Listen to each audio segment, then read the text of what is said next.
Shout out dun sa mga mahilig manood ng mga nag-online selling. Guys, iwasan nyo to para hindi kayo makagaya sa akin. So, ganito kasi yon guys. May dumaan kasi sa newsfeed ko na online seller. Ayan, nag-online selling siya. So, pag click ko nung live niya, nagpapalaro siya. So, yun. Dahil nagpapalaro siya, nakihula naman ako. Tapos guys, alam nyo ba, sa paghula ko, siguro mga 3 hula lang, nahulaan ko agad siya. So, yun na nga. In other words, nanalo ako. So, nilagay na niya, panalo ako. Nilagay na niya yung pangalan ko. So, ngayon guys, ang problema ko, kung paano ko siya i-claim. Nahihiya naman ako na i-claim siya nang wala naman akong order. So, yun na nga guys, sa makatuwid.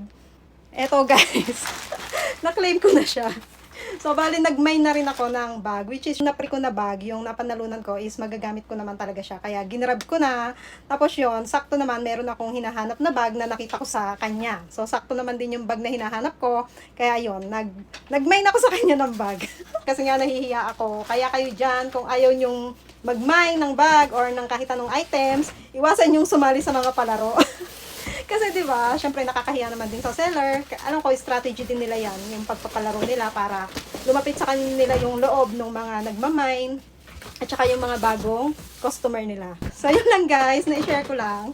Ito nga pala yung bag. Tingnan nyo, pakita ko sa inyo guys. Ang ganda ng bag na in-order ko. So, ito siya. Ayan, ibibigay ko to sa aking anak. Ayan, magagamit niya to sa school.